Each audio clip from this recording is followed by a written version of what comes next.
Hey guys, in today's video we are going to be doing podcast number 3. In podcast number 3 we are going to be taking a look at the best directors since the year 2000. We have both chosen different directors.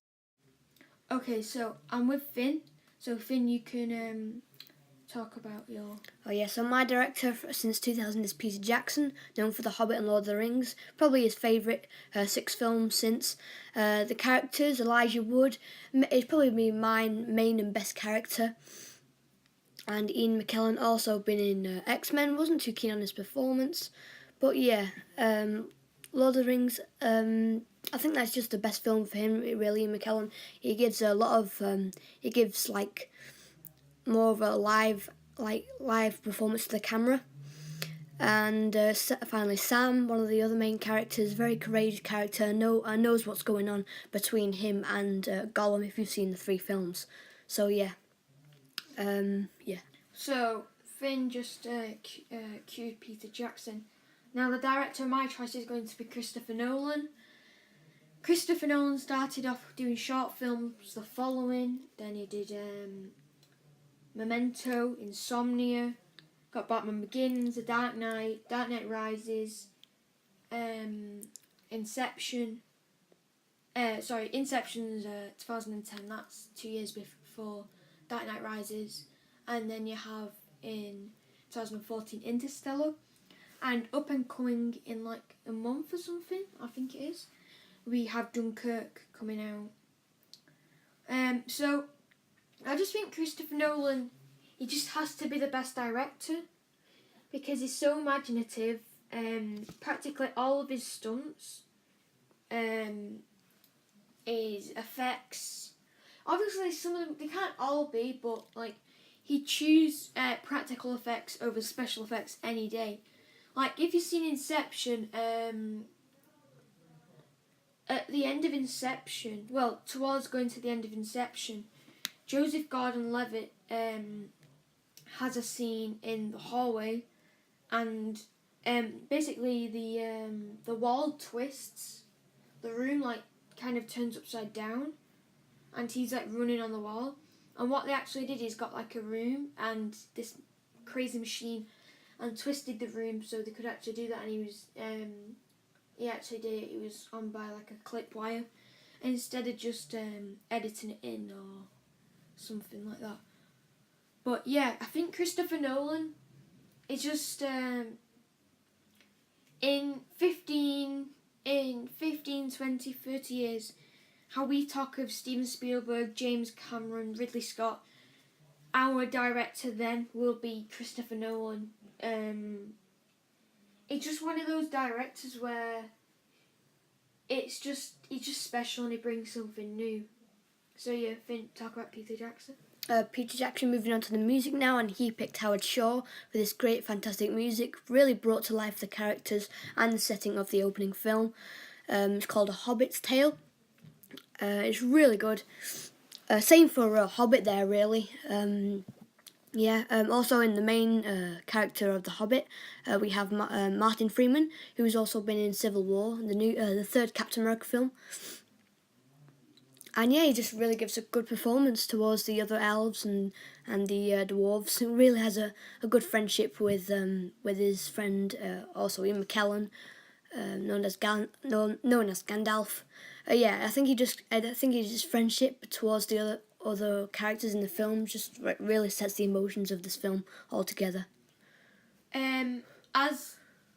now on to soundtrack for Christopher Nolan. And I'm not too sure about who Nolan picked for his earlier films, The Following, Memento and Insomnia. But what I can tell you is Batman Begins, Dark Knight, Inception, Interstellar, and I think it should be Dunkirk. Well, hopefully.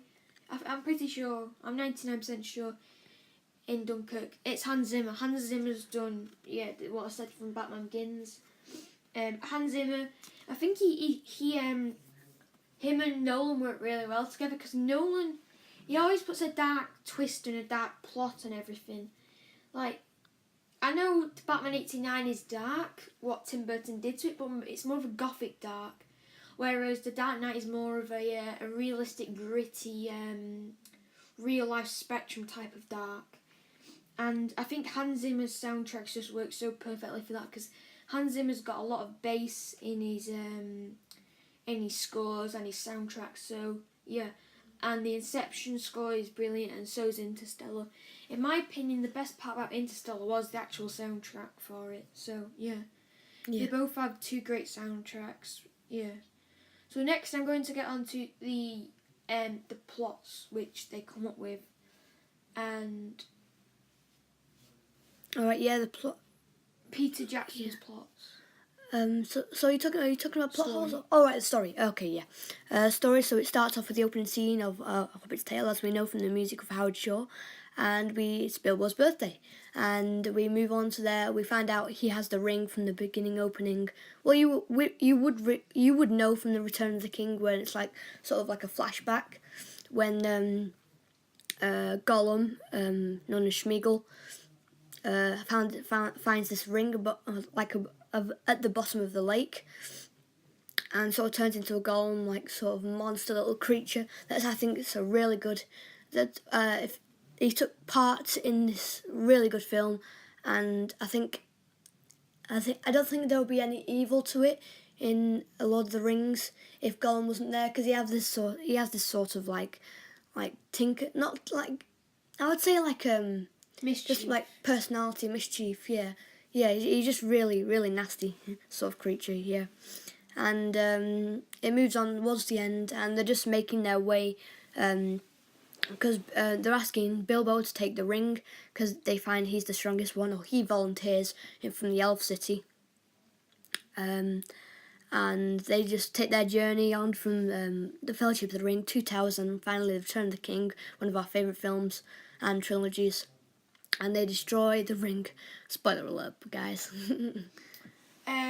Yeah, so we're going to battle against each other later on in the podcast, but I'd say Peter Jackson's... I'm not too sure about Peter Jackson's early films. I haven't really researched a lot about Peter Jackson, to be honest. I am a fan of Lord of the Rings and The Hobbit. Well, I'm quite a big fan of Lord of the Rings. I'd say I'm a fan of The Hobbit. I'm not too huge of a fan, but yeah, I do accept that they are quite good films, especially Lord of the Rings. They're amazing films.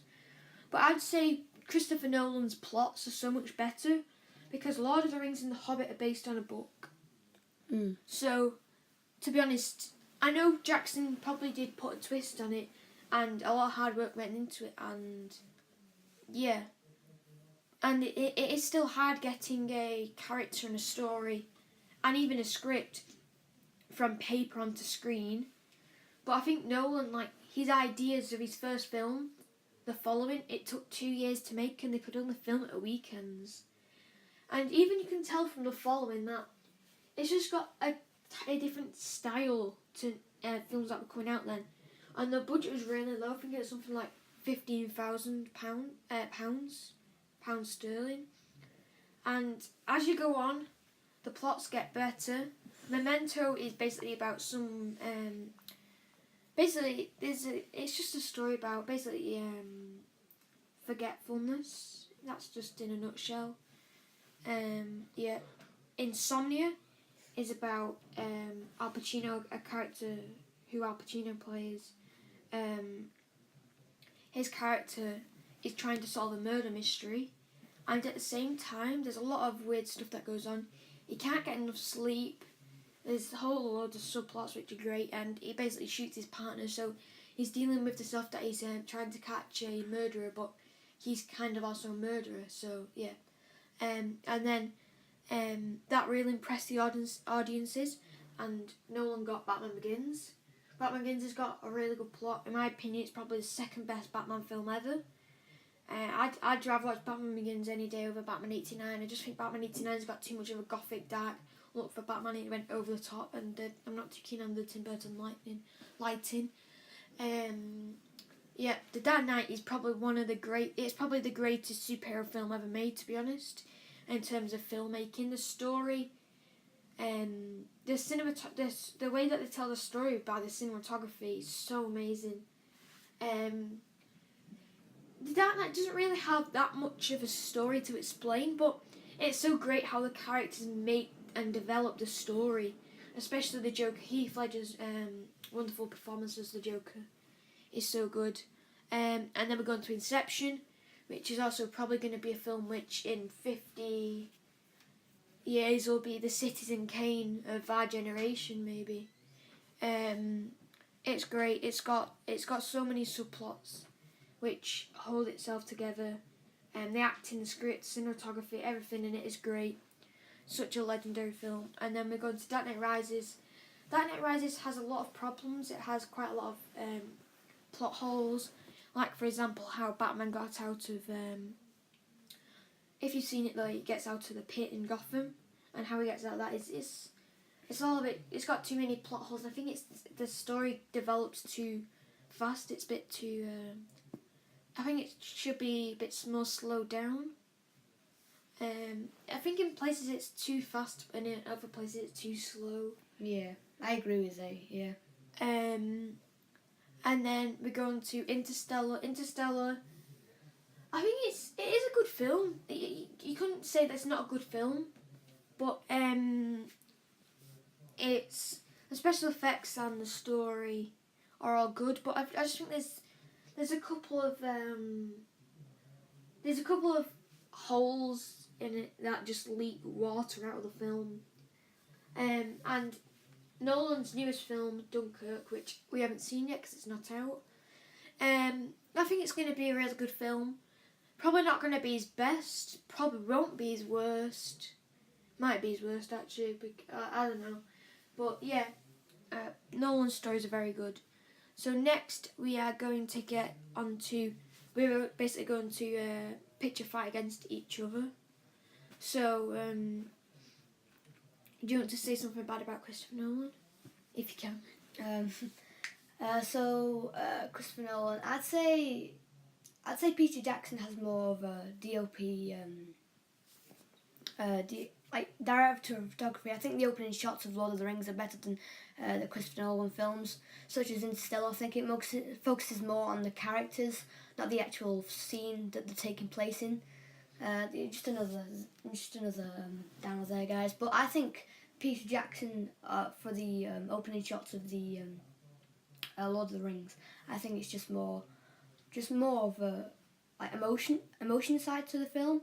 But yeah, I would agree that the Lord of the Rings shots are very good. They are incredibly good actually, and that Peter Jackson actually does take the DOP role. But I don't think you could argue against the shots of Nolan.